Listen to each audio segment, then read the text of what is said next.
Hello everyone, this is Ram Babu. Welcome to Success Journey TV channel. 8th class biology లో మనకి important chapter second chapter కణమ నిర్మాణాత్మక క్రియాత్మక ప్రమాణం. Cell is structural and functional unit of cell. దీన్ని base చేసుకుని text బుక్ని base చేసుకుని తయారు చేసినటువంటి బిట్స్ అండి. ఈ బిట్స్ మీరు ఒక్కసారి చూసినట్లయితే మళ్ళీ మీరు ఎలాంటి బిట్నైనా ఆన్సర్ చేయగలుగుతారు. టెక్స్ట్ బుక్ని బేస్ చేసుకుని మీకు ప్రతి ఒక్క పారాగ్రాఫ్ నుంచి క్వశ్చన్లు తయారు చేయడం జరిగింది. ఇప్పుడు రాబోయేటటువంటి డిఎస్సిలో అడగాల్సినటువంటి క్వశ్చన్లు అనేవి ఏ విధంగా ఉంటాయి అనేది మీరు ఒక్కసారి ఇందులో క్వశ్చన్లు చూస్తే మీకు అర్థమవుతుంది. ఒకటి ఇలాంటి క్వశ్చన్ల కోసం ఛానల్ని ఇప్పుడే ఫాలో అవ్వండి. అదేవిధంగా వీడియోని మర్చిపోకుండా లైక్ చేయండి, మీ ఫ్రెండ్స్కి షేర్ చేయండి. సో ఫస్ట్ క్వశ్చన్, కణము అంటే ఏమిటి? What is cell? జీవుల యొక్క అతి చిన్న రూపము. Option B. జీవుల యొక్క నిర్మాణాత్మక మరియు క్రియాత్మక ప్రమాణము. Option C. వృక్షాల యొక్క ప్రధానమైన భాగము. Option D. జంతువుల యొక్క కణజాలము. ఎవరి time starts now.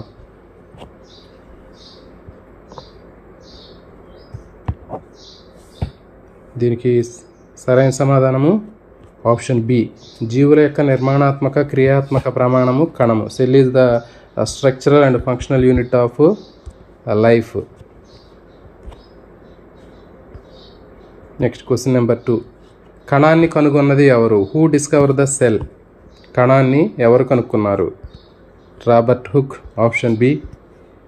Athanasius Kircher. Option C. John స్వామర్డామ్.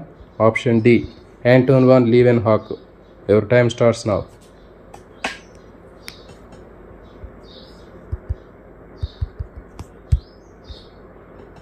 కణాన్ని ఎవరు కనుగొన్నారు? సో దీనికి సరైన సమాధానము option A. Robert hook.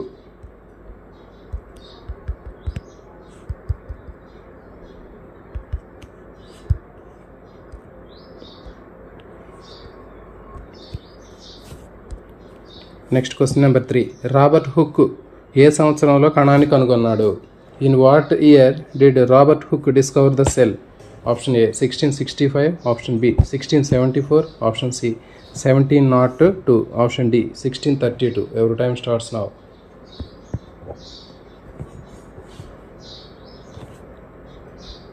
So దీనికి సరైన సమాధానము ఆప్షన్ ఏ 1665.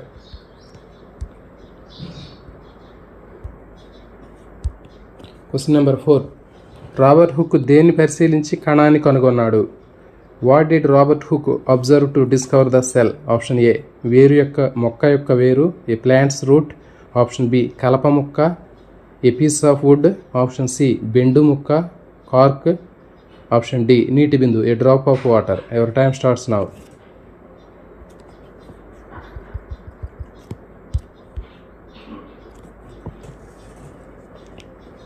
సో దీనికి సరైన సమాధానము ఆప్షన్ సి బెండు ముక్క, కార్క్.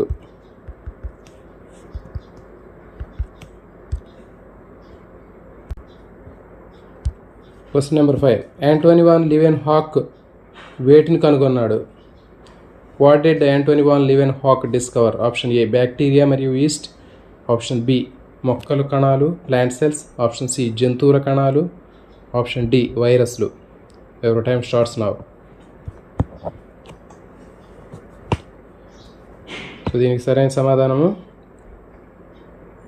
ఆప్షన్ ఏ బ్యాక్టీరియా మరియు ఈస్ట్.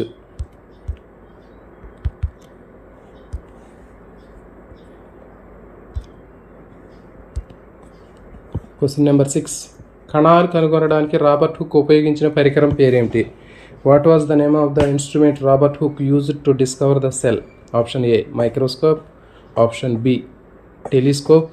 ఆప్షన్ సి భూతద్దం లాంటి పరికరము, a magnifying glass like device. Option D camera. Your time starts now.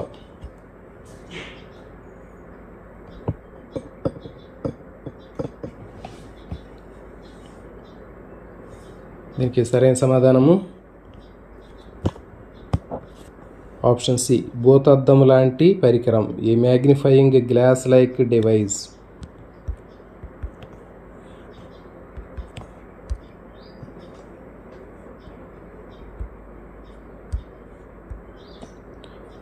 చూడండి, చాలామంది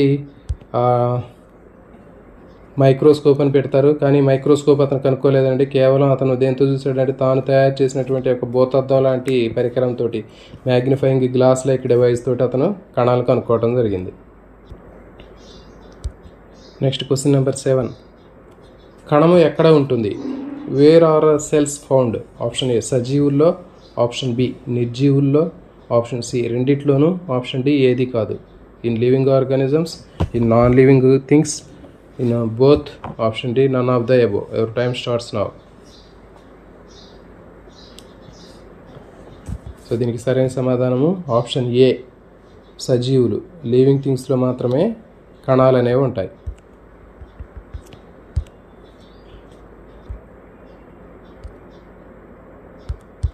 నెక్స్ట్ క్వశ్చన్ నెంబర్ 8. కణం వేడితో నిర్మితమై ఉంటుంది. What is a cell made up of? Option A కణజాలం, ఆప్షన్ బి అవయవాలు, ఆప్షన్ సి కణాంగాలు, ఆప్షన్ డి పైవన్నీ. ఎవరి time starts now. Tissue, organs, organelles, all of the above.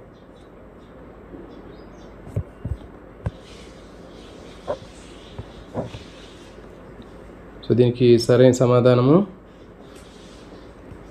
కణాంగాలు.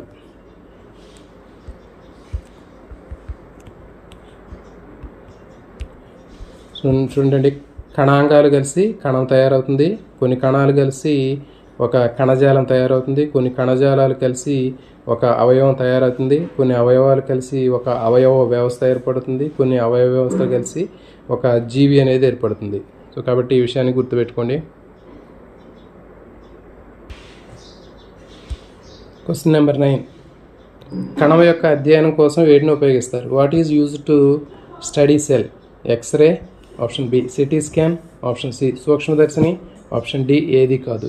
ఎవరి time starts now.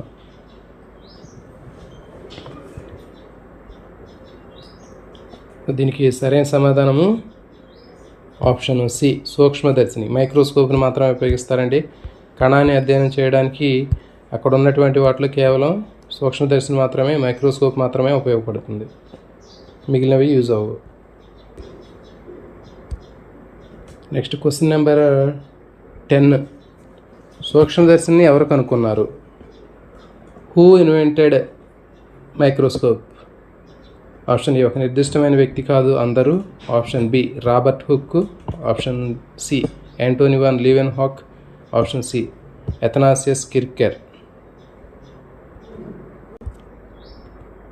So question సూక్ష్మదర్శిని ఎవరు ఉపయోగించారు అంటే బాగుంటుందండి క్వశ్చన్. మరి ఒక నిర్దిష్టమైనటువంటి వ్యక్తి కాదు, అందరూ, option B Robert Hooke, option C Antony van Leeuwenhoek, option D Athanasius Kircher. So వీళ్లలో ఎవరు ఉపయోగించారు సూక్ష్మదర్శిని అంటే సూక్ష్మజీవులను పరిశీలించడం కోసం వీళ్ళందరూ నిర్దిష్టమైన వ్యక్తి కాదు, వీరందరూ. సో ఇది సరైన సమాధానం. వీళ్ళందరూ కూడా మనకి ఫస్ట్ చాప్టర్లో ఉంటాయండి, వీటికి సంబంధించినటువంటి శాస్త్రవేత్తలు. మరి శాస్త్రవేత్తలందరూ కూడా వీళ్ళు సూక్ష్మదర్శిని ఉపయోగించి సూక్ష్మజీవులు కానీ కంటికి కనిపించినటువంటి వస్తువులను చూడటం జరిగింది. ఈ శాస్త్రవేత్తలతో పాటు లేనటువంటి కొంతమంది శాస్త్రవేత్తల పేర్లు కూడా ఇచ్చి ఇందులో సూక్ష్మదర్శిని కనుక్కోవడంలో లేకపోతే సూక్ష్మదర్శిని ఉపయోగించి సూక్ష్మజీవులను పరిశీలించడంలో సంబంధం లేనటువంటి వ్యక్తిని గుర్తించండి అని చెప్పి కింద ఏదైనా డార్విన్ కానీ లేకపోతే మెండల్ కానీ ఇచ్చి అడగడానికి అవకాశం ఉంటుంది. సో కాబట్టి ఆ టెక్స్ట్ బుక్లో ఉన్నటువంటి ఆ ఫస్ట్ పారాగ్రాఫ్లో ఆ బాక్స్లో ఉన్నటువంటివి ఆ శాస్త్రవేత్తల పేర్లు ఖచ్చితంగా గుర్తుపెట్టుకోండి. ఇలాంటి మరిన్ని వీడియోల కోసం బేస్డ్ ఆన్ టెక్స్ట్ బుక్ని తయారు చేసినటువంటి బిట్స్ కోసం ఛానల్ని రెగ్యులర్గా ఫాలో అవ్వండి. ఈ బిట్లు మీరు చూసినట్లయితే మీకు 100% కాన్ఫిడెన్స్ అనేది వస్తుంది. మరి ఈ బిట్లు ఎలా ఉన్నాయో ఒకసారి కామెంట్ చేయండి. Thank you.